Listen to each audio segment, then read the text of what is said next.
Pastor Josh here. We are reading Exodus chapter 14, verses 15 through 31, and we do not need to let the grass grow up underneath our feet. Don't let the grass grow up under your feet. I'm sure you've heard that saying before. Of course, that means don't procrastinate, just get at it. Just do what it is that you need to be doing. And this is exactly what the Lord tells Moses. If you remember, the Israelites have the Red Sea to their back, and then they see Pharaoh and his army coming after them, and they're complaining. They're telling Moses, "Why did you bring us out here to die?" And then then Moses cries out to the Lord, and essentially the Lord's response to Moses is, "Don't let the grass grow up under your feet. Don't call out to me. It is time to act." Indeed, there are times that it is clear that we are supposed to obey and act, and we don't even need to pray. We need to be obedient to what the Lord has told us. So let us read our reading today, 15.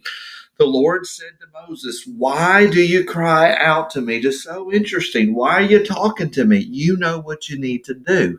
It is time to move. It is time to act.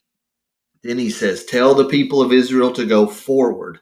Lift up your staff and stretch out your hand over the sea and divide it, that the people of Israel may go through the sea on dry ground." This is a command for Moses to act. Lift up your staff and it'll divide the Red Sea.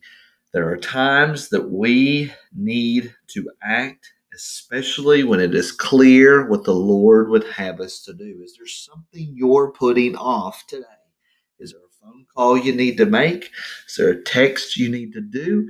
Is there a visit you need to make? You might be thinking, "Oh, but we're in the middle of the Christmas season. There's only a few days until Christmas. I can't do it." No, you need to do the things that the Lord has put upon your heart to do. Do not delay obedience. And that's essentially what the Lord is telling Moses here. The Lord goes on and tells him in verse 17, "I will harden the hearts of the Egyptians so that they will go in after them. Then I will get glory over Pharaoh and all his host, his chariots, and his horsemen.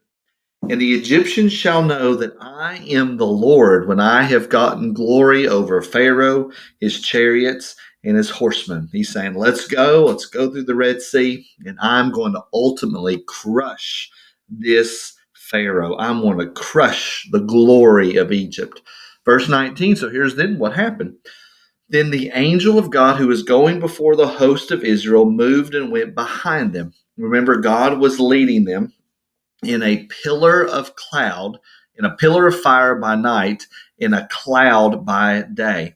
So once God said, let's go forward into the Red Sea, lift up your staff and the sea will be divided, the pillar, the cloud, the angel of the Lord of God went behind the Israelites and created a barrier in between the Egyptians and the Israelites. So we see they moved and went behind them, and the pillar of cloud moved from before them and stood behind them, coming between the host of Egypt and the host of Israel.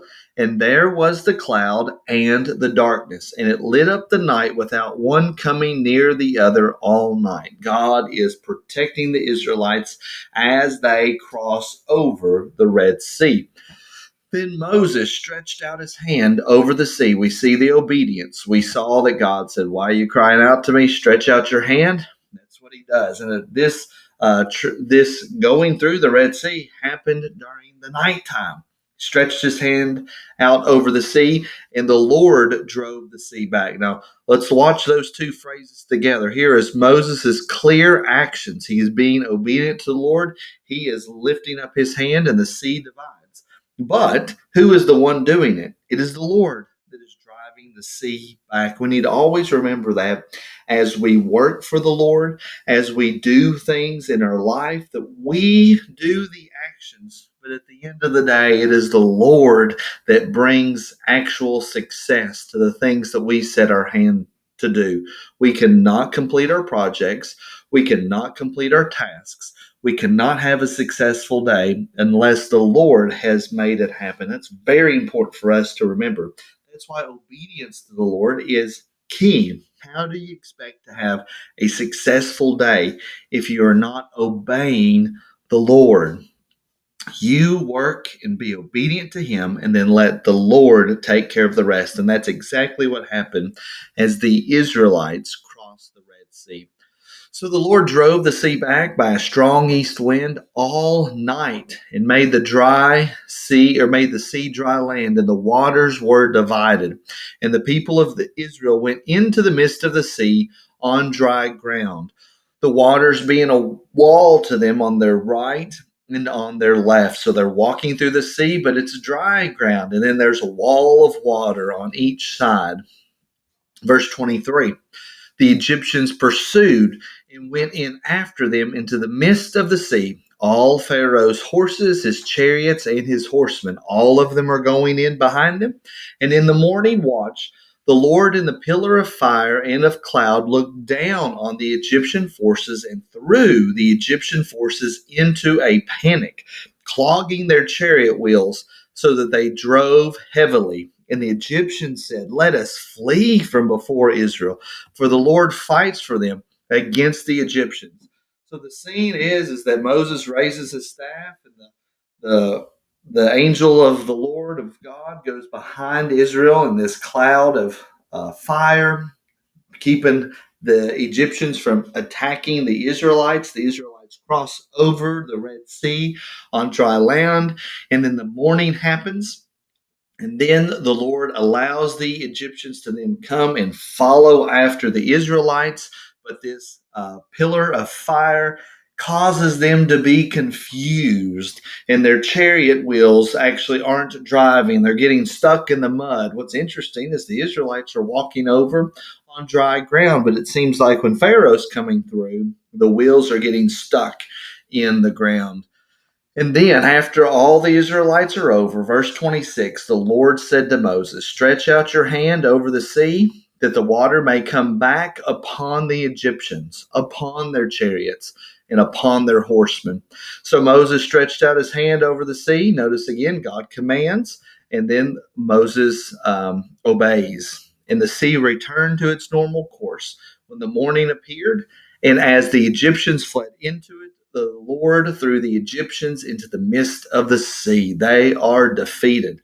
The waters returned and covered the chariots and the horsemen of all the host of Pharaoh that had followed them into the sea. Not one of them remained.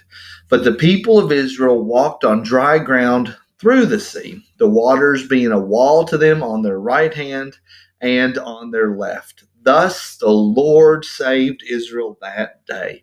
An attitude for us to adopt. The Lord brought salvation. He brought it to them, and He'll bring it to you if you trust in Jesus Christ as your Savior. You will make it through. So the Lord saved Israel that day from the hand of the Egyptians, and Israel saw the Egyptians dead on the seashore. Israel saw the great power that the Lord used against the Egyptians. So the people feared the Lord, and they believed in the Lord and in his servant Moses. Oh, don't let the grass grow up underneath your feet. Get to work at the tasks that God has asked you to do. I pray that's been a blessing to you, and I'll see you in the next video.